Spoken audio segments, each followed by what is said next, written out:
What's greening, everyone? This video is about how do you actually design a food forest that actually works now that you understand the mistakes to avoid. Most people fail in their first year not because of their lack of enthusiasm or energy put in the system, but because they start without a clear structure.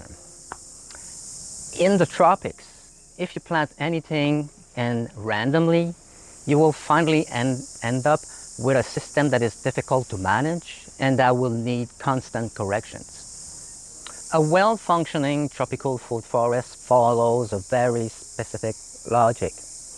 It is not planted randomly. It is planted layer by layer, sequence in time, and in relation with your land.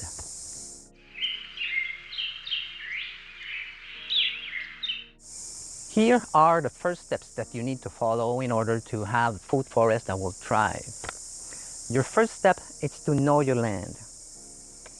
In order to get prepared for your first plantation, to build your foundation to avoid planting randomly, you need to know your land. Depending on its size and complexity, you will draw a map and pinpoint its different characteristics, map that will serve you well for the rest of your food forest design process.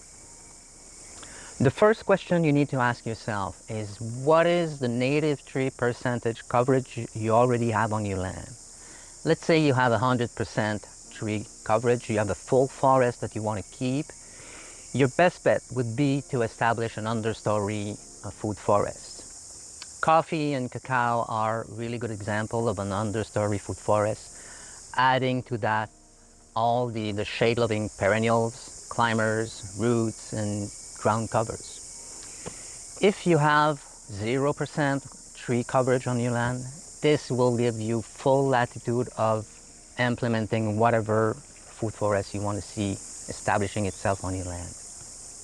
Your second question, do you have mixed sun-shade pattern?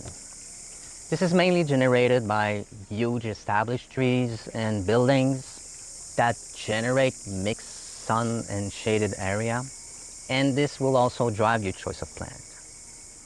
Your third aspect is water, and there's many aspects to it. First, do you have zones on your land that traps water? Do you have a flowing creek, river? Do you have a pond, a lake? Is it flowing 6 months per year? 12 months per year? Do you have a naturally established excess water evacuation canal? These are major considerations. Fourth, your slope. Do you have a flatland that prevents any runoff? Or on the contrary, you have major slope that can create and generate erosion problems? Fifth, wind. Is your land situated in a protected area surrounded by old-growth forest and you don't see major wind? Or on the contrary, your land is in a valley that is regularly exposed to high gusts of wind?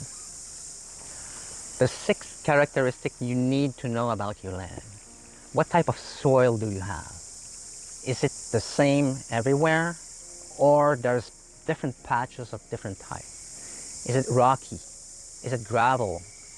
Is it a highly drained sandy soil? Is it a very rich in organic matter forest topsoil? Or is it a highly depleted agricultural land or poorly drained clay soil? Do you see how complex this can become? Different land characteristics will end up being a specific microclimate. Once you have pinpointed all your land characteristics on your computer or a plan, you can easily match your plant requirements to those specific zones, which means that you also need to understand what are these requirements. Some land characteristics you can change with time, others you can hardly do. Your step 2 in your decision-making process is to define the outcome of your food production. It is basically the what and why you want to produce plant food. Are you intending to go into self-sufficiency for yourself, for your family, your extended group, or your immediate neighborhood? Have you considered going into food transformation on a small or larger scale? Do you have a specific income objective? Have you evaluated the impact of those decisions on your lifestyle choice? You see, whatever decision you're making here will certainly impact the final design of your food forest. Your step 3 into your decision-making process is to define your food forest structure. Now that you are clear on your choices, you can define it accordingly. From the list of plants that you have chosen, you can now define the 7 different layers. And within those layers, you create different guilds. And once you have defined your layers and your guilds, you can draw a time schedule for your layer plantation. And don't forget to respect the right distance plantation between trees, because the whole key to success lies just there. Your 4th step is to plant in stages. And the first stage is basically stage 0. It's to make sure that you have a very good pioneer plant and tree coverage. This is especially important if you have land that have been damaged by bad agricultural practices. So this will initiate the organic input, because those plants grow, fall to the ground, shed leaves. This adds the organic matter necessary for replenishing your biological life. And the more biological life you have per centimeter cube, the higher the fertility you'll have. And there's not a lot of people who understand that. Also, this will generate the necessary shade that will allow you to plant your first layer. We normally don't have to plant pioneer species because the seeds are already in the ground, waiting for the right moment to sprout and grow. But it is suggested to import some exotic plants, especially those that are very high, very good in organic matter production, like papaya, banana, madero negro, and moringa, for example. These will assure a very good shade coverage, organic matter production, and some of them are very good nitrogen fixers.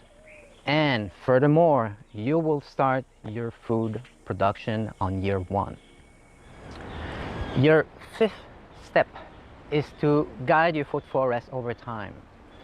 Now that you understand how the system works, that you have made your plan accordingly, and that you have accomplished your first plantation sequence, now the time spent on your land is there for you to be in observation, pruning, replacing, maintaining, and also to envision your future food forest production. Now, hearing this is one thing, but applying it on your land with good plant distances, the right plant selections into their particular zone, it's another thing, and this is where most people get stuck. So understand that having a clear picture from the beginning changes everything. So I'm asking you the question, would you rather see your food forest established correctly from the beginning and see it thriving over time, or taking that same amount of time in correction processes? If you haven't downloaded it yet, I strongly recommend that you start by a free PDF that I made available. The 7 most expensive mistakes in tropical food forest establishment. It covers the most expensive mistakes that people do, and avoiding these alone will save you years of work and corrections. The link is in the description. And once you understand the ecology behind a tropical food forest, your design process becomes much clearer.